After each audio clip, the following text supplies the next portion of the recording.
नमस्कार। खबर उत्तराखंड लेकर मैं हूं आपके साथ संदीप निरंजन सरकार। बुलेटिन की शुरुआत करते हैं। उत्तराखंड जल्द ही राज्य समान नागरिक संहिता लागू करने को लेकर देश का पहला राज्य बनने जा रहा है। समान नागरिक संहिता को लेकर जो नियमावली बनाई गई है उसे प्रदेश सरकार ने मंजूरी दे दी है।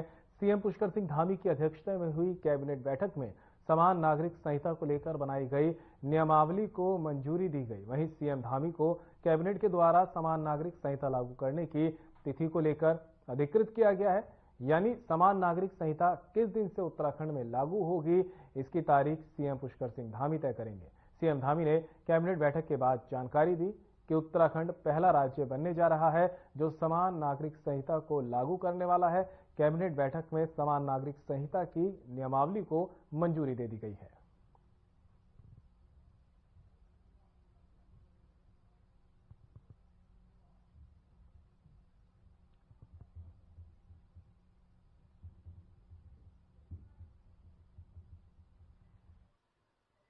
हमारा उत्तराखंड की देवतुल्य जनता के साथ हमारा वायदा था, हमारा संकल्प था कि हम हमारे आदरणीय प्रधानमंत्री श्री नरेंद्र मोदी जी के नेतृत्व में जब 2022 के चुनाव में देवभूमि उत्तराखंड की जनता के समक्ष गए थे तो हमने ये वायदा किया था कि हम सबसे पहले सरकार बनने के बाद पहला काम करेंगे, यूसीसी का विधेयक लाएंगे। हम यूसीसी का विधेयक लेकर आए और उस पर सभी ड्राफ्ट कमेटी ने ड्राफ्ट बनाया, विधेयक पास हुआ, राष्ट्रपति महोदय की मंजूरी मिल गई।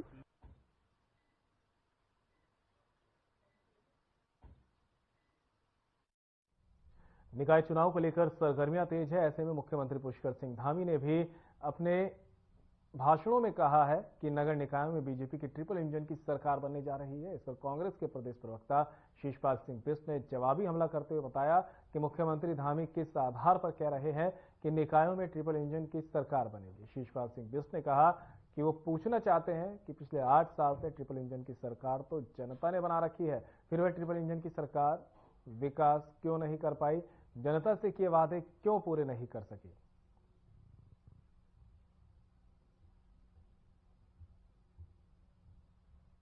में अगर मुख्यमंत्री जनसभाओं में कह रहे हैं कि ट्रिपल इंजन की सरकार बननी चाहिए तो मैं उनसे पूछना चाहता हूं कि 8 सालों से इस राज्य में ट्रिपल इंजन की सरकार तो जनता ने बना रखी है, फिर वो ट्रिपल इंजन की सरकार विकास क्यों नहीं कर पाई, जनता से किए गए वादे क्यों नहीं कर पाए पूरे। आप बताए ना, निकायों में आज जो भी दुर्दशा है, जो जनता की परेशानी का कारण है, ये ट्रिपल इंजन ही है भाजपा का।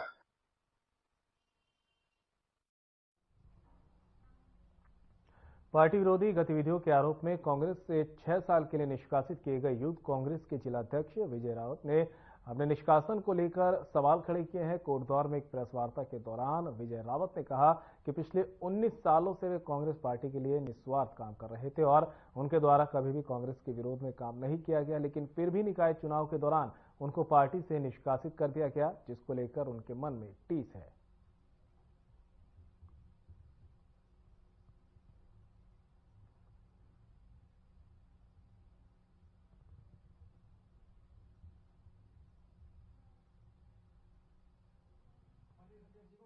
तपस्या को उन्होंने पूरी मेहनत को मेरा व्यर्थ कर दिया, पर मैं हार नहीं मानूंगा।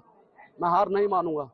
मैं आगे मेरे जो युवा साथी कहेंगे और मेरे जो नेगी जी हैं आदर्श हैं, जो भी उनका फैसला रहेगा मैं वो करूंगा। मैं अभी भी कहना चाहता हूं, मैं कांग्रेस पार्टी का सिपाही हूं और हमेशा सिपाही रहूंगा। पर मैं करण मेहरा जी से राष्ट्रीय लेवल में आपके द्वारा एक बात बताना चाहता हूं कि किस कारण, किसकी कहने पे आपने मेरा निष्कासन किया। अगर मेरे पे कोई भी जिले के द्वारा किसी प्रत्याशी के द्वारा मुझे फोन आया है।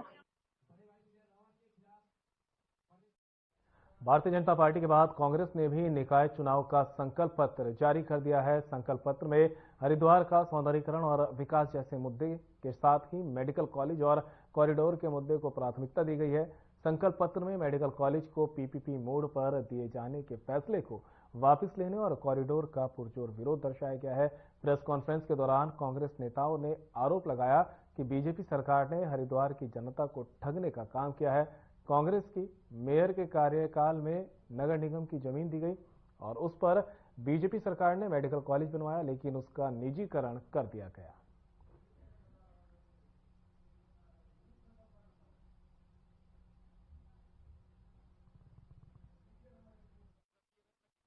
उपलब्धियों के नाम पर वो कई मीटिंगों में गिनवा रहे हैं कि मैंने गैस पाइपलाइन डलवा दी, बिजली की अंडरग्राउंड फिटिंग कर दी। एक उपलब्धि है उनकी 25 साल में, वो मैं बताता हूं, क्योंकि हम ये नहीं है कि हम उनकी कमियां गिनवाएं। एक उपलब्धि जो मैं समझता हूं है सिविल लाइन जो भूपतवाला में डल रही है, ये वाकई वहां के लोगों के लिए बहुत बड़ी उपलब्धि है। सिविल लाइन का कार्य करा, मैं उसकी बधाई भी देता हूं, लेकिन 25 साल में जो हरिद्वार का विकास होना चाहिए था। सब मुद्दों पे कांग्रेस एकजुट है। कांग्रेस का जो 2018 का संकल्प था हरिद्वार में मेडिकल कॉलेज के लिए जमीन देने का, भूपतवाला में स्थित अस्पताल के लिए जमीन देने का, वो कांग्रेस ने अपने 2018 से जो 23 का हमारा मेयर का कार्यकाल रहा, वो दोनों वायदे कांग्रेस ने पूरे करने का काम किया।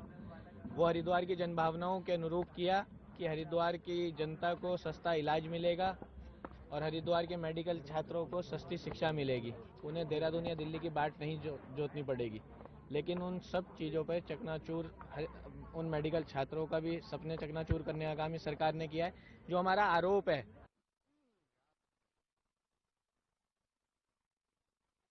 कांग्रेस प्रतिनिधिमंडल में शामिल कांग्रेस एआईसीसी की सदस्य और भगवानपुर विधायक ममता राकेश ने कहा कि भगवानपुर न्याय पंचायत में सत्ताधारी पक्ष के लोग मतदान के दिन मतदान प्रभावित करने की योजना बना रहे हैं। मतदान निष्पक्ष और पारदर्शी तरीके से संपन्न हो, इसके लिए चुनाव आयोग को अतिरिक्त सुरक्षा के इंतजाम करने चाहिए और मतदान से लेकर मतगणना तक वीडियोग्राफी की व्यवस्था करनी चाहिए। इसके साथ ही भगवानपुर के ही शाहपुर में राशन डीलर द्वारा आम लोगों के आधार आईडी जमा करने की शिकायत भी की गई। इसके अलावा प्रतिनिधिमंडल ने कांग्रेस प्रदेश अध्यक्ष करण माहरा द्वारा राज्य निर्वाचन आयोग को लिखे पत्र को भी सौंपा, जिसमें उन्होंने मतदान ड्यूटी में लगे कर्मचारियों के मताधिकार को अनिवार्य रूप से संपन्न कराने की मांग की, क्योंकि कुछ क्षेत्रों से गड़बड़ियां आ रही थी कि मतदान कर्मियों के मतदान की व्यवस्था नहीं की गई है।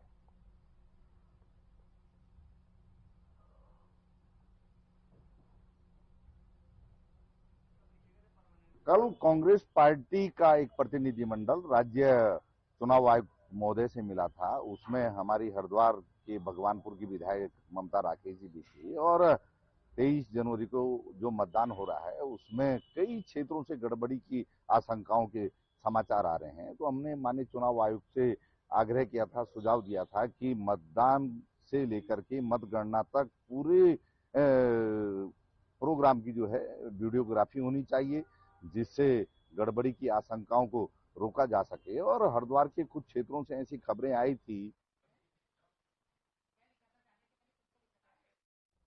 उत्तराखंड में निकाय चुनाव के लिए बीजेपी ने पहले ही अपना संकल्प पत्र जारी कर दिया है। उसके बाद उत्तराखंड कांग्रेस ने भी निकायों के लिए अपना वचन पत्र जारी किया है। कांग्रेस प्रदेश मुख्यालय में सीडब्ल्यूसी सदस्य गुरदीप सिंह सप्पल ने कांग्रेस का वचन पत्र जारी किया। इस दौरान कांग्रेस प्रदेश अध्यक्ष करण माहरा और पूर्व सीएम हरीश रावत भी वीडियो कॉन्फ्रेंसिंग के जरिए शामिल रहे। वहीं उत्तराखंड कांग्रेस के वरिष्ठ नेता हरक सिंह रावत, प्रदेश उपाध्यक्ष सूर्यकांत धस्माना के साथ कई नेता मौजूद रहे। इस मौके पर मीडिया से बात करते हुए सीडब्ल्यूसी सदस्य गुरदीप सिंह सप्पल ने कहा कि निकायों के लिए कांग्रेस ने अपना वचन पत्र जारी किया है और इन कामों को जो वचन कांग्रेस ने दिए हैं इनको पूरा किया जाएगा।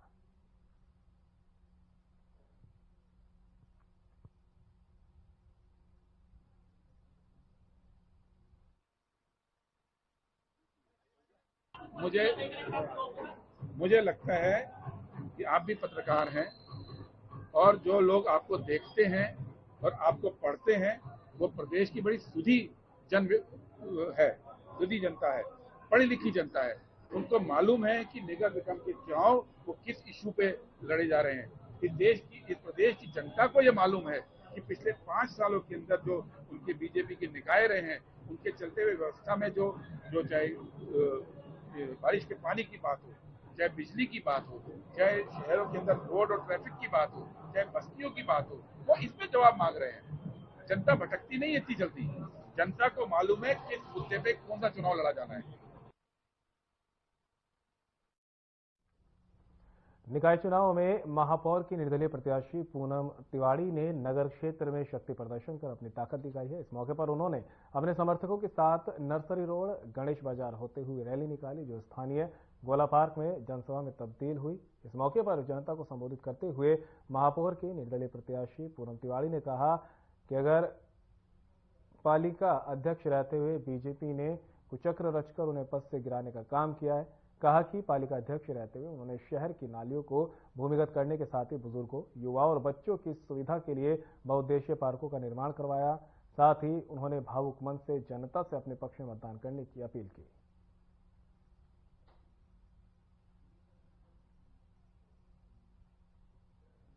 समस्त मातृशक्ति जो इतनी बड़ी जनसंख्या में वो अपनी बेटी को आशीर्वाद देने और रैली को सफल बनाने के लिए आए हैं, तो मेरा बहुत सारा प्यार, क्योंकि वो जहाँ जहाँ मुझे देखते हैं वो पूनम तिवारी पतंग बोलते हैं, तो अच्छा लगता है।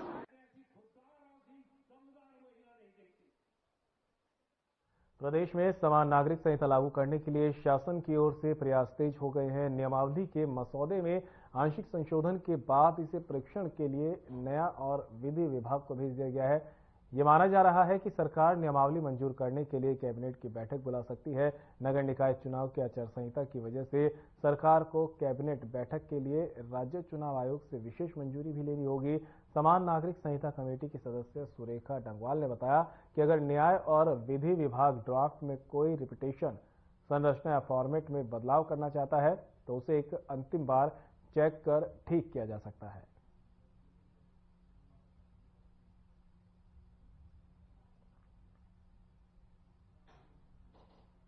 यूसीसी का रूल का ड्राफ्ट कमेटी के भी मैं मेंबर रही हूँ। आदरणीय शत्रुघ्न सिंह जी जो हमारे पूर्व मुख्य सचिव हैं, उनकी अध्यक्षता में एक कमेटी बनी और एक्ट के हिसाब से रूल्स को जो ड्राफ्ट किया जाना था वो रूल को ड्राफ्ट किया गया और 18 अक्टूबर को ये माननीय मुख्यमंत्री जी को सौंपा गया। इसका जो स्ट्रक्चर है वो कभी भी जब रूल बनते हैं वो एक्ट की जो भावना होती है, एक्ट में जो प्रावधान किए होते हैं उसके बाहर आप रूल नहीं बना सकते, तो उसी के आधार पर रूल बनाए गए। हाँ, उसके स्ट्रक्चर में कभी ये हो सकता है कि हम एक बात को एक से अधिक बार कह रहे हैं और हमारे जो न्याय विभाग है या हमारा जो विधि है विभाग है वहाँ ये महसूस किया गया हो कि जितना हैंडी बने, जितना उसमें रेपिटेशन ना हो, जितना उसका स्ट्रक्चर सेल्फ एक्सप्लेनेटरी हो।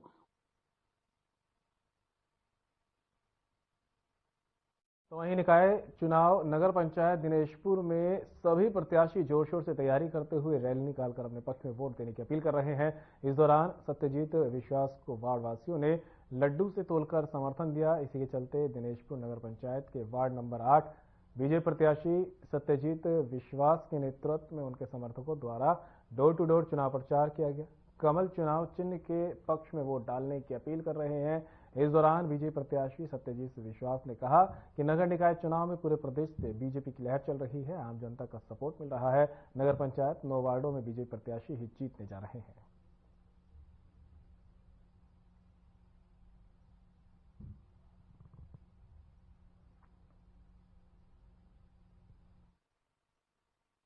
जो है हमारा ये कार्यक्रम वार्ड नंबर 8 में है और वार्ड नंबर 8 में हमारे जो इस समय चेयरपर्सन मंजित कौर जी मेरा बहू, और आज उन्होंने यहाँ पे समय दिया है और हर वार्ड में समय दे रही है। कभी काबल सिंह जी दे रही है, कभी हमारे बहू मंजित कौर जी दे रही है। और इस समय पूरा जो 9 वार्ड है, 9 वार्ड में इस समय भारतीय जनता पार्टी के क्या बताऊं आपको, माहौल इतना बढ़िया हो गया, भारतीय जनता पार्टी माहौल बन गया है इस समय। और इसमें जो है हमारे खिलाफ जो है भारतीय जनता पार्टी पहले से बूथ तौर पे बहुत मजबूत है और हम जीत के भारतीय जनता पार्टी के हाथ मजबूत कर रहे हैं और हमारे यहाँ एकदम एक तरफा चुनाव जीत रहे हैं, हम भारी बहुमत से चुनाव जीत रहे हैं।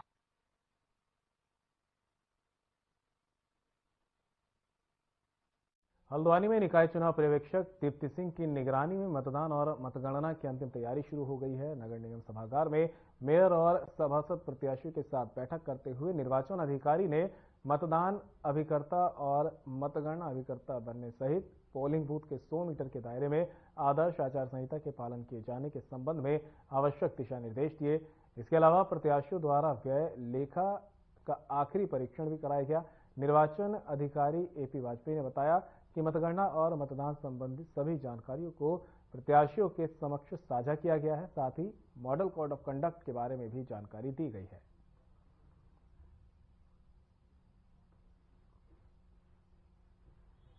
पूर्व में भी हमने सभी प्रत्याशियों से, चाहे वो वार्ड मेंबर हो, मेयर के प्रत्याशियों उनके साथ बैठक की थी। आज हमारे निर्वाचन आयोग द्वारा जो सामान्य प्रेक्षक और व्यय प्रेक्षक नियुक्त किए गए हैं वो लोग भी जिले में आए हैं, और चूंकि हमारा मतदान का दिवस और काउंटिंग का दिन नजदीक आ रहा था, तो उसी क्रम में आज हमने सभी को बुलाया था और उनको ये बताया गया कि मतदान दिवस के दिन आपको कैसे पोलिंग एजेंट नियुक्त करने हैं, उसके लिए जो औपचारिकताएं हैं जो करनी है उसके बारे में बताया गया। साथ ही काउंटिंग डे के बारे में कि काउंटिंग हॉल्स हमारे कितने हैं, कौन सी टेबल कहाँ लगेगी, आपके वार्ड की काउंटिंग किस हॉल में होगी, साथ ही आपकी किस चक्र में आपके वार्ड का नंबर आएगा, ये सब चीजें हमने डिटेल में उनको बताई हैं और उसके लिए उनको काउंटिंग एजेंट नियुक्त करने की।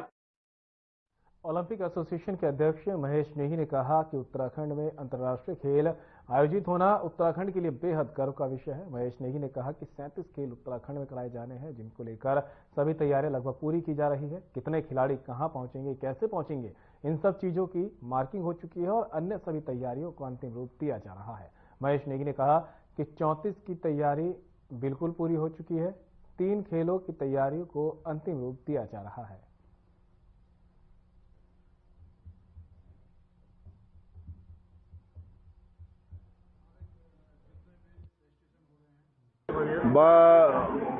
बड़ा सौभाग्य का बात है, बड़ी खुशी होती है कि उत्तराखंड को जो है 38वें राष्ट्रीय खेल करवाने का सौभाग्य मिला हुआ है। मैं इसके लिए सर्वप्रथम माननीय देश के प्रधानमंत्री, ओजस्वी प्रधानमंत्री नरेंद्र मोदी जी का और उत्तराखंड के ओजस्वी मुख्यमंत्री श्री पुष्कर सिंह धामी जी का आभार व्यक्त करता हूं कि उन्होंने उत्तराखंड में ये खेल करा के उत्तराखंड के खिलाड़ियों को, उत्तराखंड की धरती को गौरवान्वित किया हुआ है। बहुत अच्छे खेल उत्तराखंड में होने जा रहे हैं। सारे वेन्यूज हमारे तैयार हो चुके हैं। 37 खेल उत्तराखंड के अंदर में कराए जा रहे हैं ओलंपिक एसोसिएशन के माध्यम से, और निश्चित तौर पे जो है सारे खिलाड़ियों का चयन हो चुका है। सारे खिलाड़ियों की सारी व्यवस्थाएं पूर्ण हो चुकी हैं। हमारे स्टेडियम्स, हमारे वेन्यूज सब पूर्ण तरीके से तैयार हो चुके हैं। तो अभी ऐसी कोई दिक्कत है नहीं कि हमें कोई परेशानी होगी। हमारे सारे खेल सुचारू रूप से हो रहे हैं। बहुत गौरवान्वित हम महसूस अपने आप को कर रहे हैं कि उत्तराखंड में जो है ये खेल करवाने का अवसर मिला हुआ। खबर उधम सिंह नगर के जसपुर से है, जहां एक दर्दनाक सड़क हादसा हुआ है। इस हादसे में एक युवती की जान चली गई, वहीं अन्य लोग गंभीर रूप से घायल हैं। बता दें कि यह घटना उस समय हुई है जब कादिर नाम का युवक अपने दोस्तों के साथ काशीपुर से जसपुर बर्थडे सेलिब्रेट करने पहुंचा था, लेकिन लौटते समय उनकी कार सामने से आ रहे वाहन से टकरा गई। वहीं टक्कर इतनी भीषण थी कि कादिर ने मौके पर ही दम तोड़ दिया।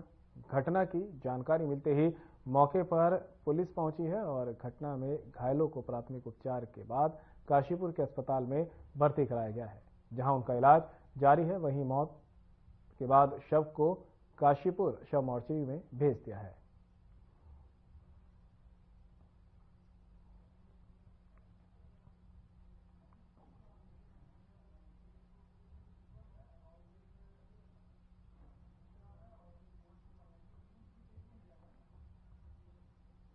बीजेपी के चेयरमैन प्रत्याशी और युवा चेहरा गौरव शर्मा के पक्ष में प्रचार करने के लिए सूबे के सीएम पुष्कर सिंह धामी बाजपुर पहुंचे, जहां सीएम को सुनने के लिए सैकड़ों की संख्या में जन सैलाब उमड़ पड़ा।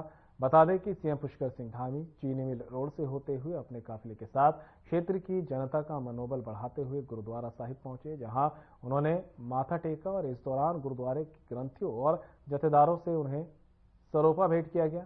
इसके बाद सीएम धामी मुख्य मार्ग से होते हुए भगत सिंह चौक पहुंचे, जहां उन्होंने अपने मंच से सीधे जनता को संवाद किया है। इस दौरान सीएम ने विपक्ष पर निशाना साधते हुए कहा कि यदि आप किसी दूसरी पार्टी के प्रत्याशियों को चेयरमैन बना भी देते हैं तो वह क्षेत्र में विकास नहीं करा पाएगा, क्योंकि यदि आप उसके पास जाएंगे तो वो कहेगा कि मेरी सरकार नहीं है।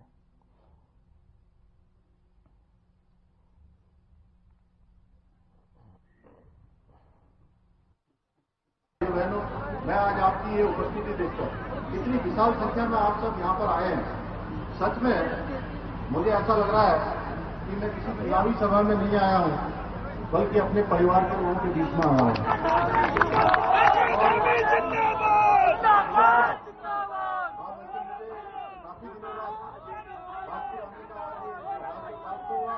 आप सबका प्रेम देखकर सच में मेरे अंदर भी एक नई ऊर्जा का संचार हुआ है, और ये ऊर्जा प्रदेश के हित में, प्रदेश के विकास में काम आएगी। भाइयों बहनों, आपका ये जोश देखकर मुझे पूरा विश्वास हो गया है कि 23 जनवरी को होने वाले चुनाव में आप सब लोग भाई गौरव शर्मा को भारी मतों से यहाँ से जिताएंगे, हमारे सभासद के प्रत्याशियों को जिताएंगे। उत्तराखंड में निकाय चुनाव का प्रचार अपने आखिरी चरण में पहुंच चुका है। प्रदेश में जहां कांग्रेस अपने अस्तित्व को बचाने में जुटी है, तो वहीं बीजेपी अपना जलवा फिर से कायम रखने के लिए तूफानी दौरे और धुआंधार प्रचार करने में लगी है। इसी सिलसिले में सूबे के सीएम पुष्कर सिंह धामी ने काशीपुर मेयर के लिए बीजेपी प्रत्याशी को वोट करने के लिए रोड शो किया। वहीं सीएम को सुनने के लिए जनता का सैलाब सड़कों पर देखने को मिला है। काशीपुर के मोहल्ला किला, मेन बाजार और महाराणा प्रताप चौक में रोड शो कर सीएम धामी ने जनता से काशीपुर नगर निगम में भी बीजेपी की सरकार बनाने की अपील की है।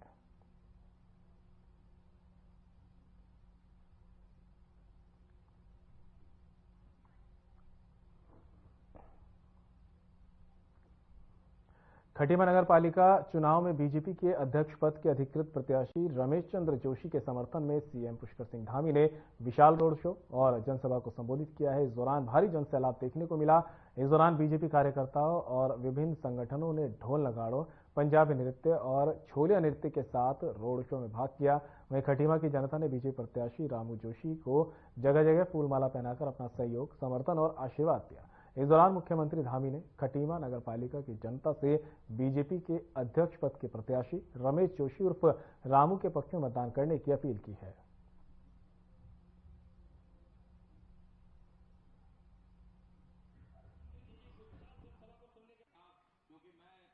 इस बार लोग यहाँ पर भारतीय जनता पार्टी का चेयरमैन जिताएंगे और पूरे वार्डों के मेंबरों को भी जिताएंगे और निकाय की सरकार भाजपा की बनेगी। यहाँ का विकास तेज गति से होगा। रामू भैया बहुत हमारे अनुभवी कार्यकर्ता भी रहे हैं, समाज सेवक भी रहे हैं, तो इनके यहाँ चेयरमैन बनने से मैंने आपको ये बता देना चाहता हूँ कि इस खटीमा के विकास के लिए माननीय मुख्यमंत्री जी जो लगातार लगे रहते हैं, आज उन्होंने आप लोगों के समक्ष भी ये स्पष्ट कर दिया कि खटीमा का चहुमुखी विकास उनका सपना है और उस सपने को पूरा करने के लिए उन्होंने मुझे यहाँ भेजा है। और अगर खटीमा की महान जनता ने सही निर्णय ले लिया 23 तारीख को, तो इस खटीमा के दिन बदलने में समय नहीं लगेगा।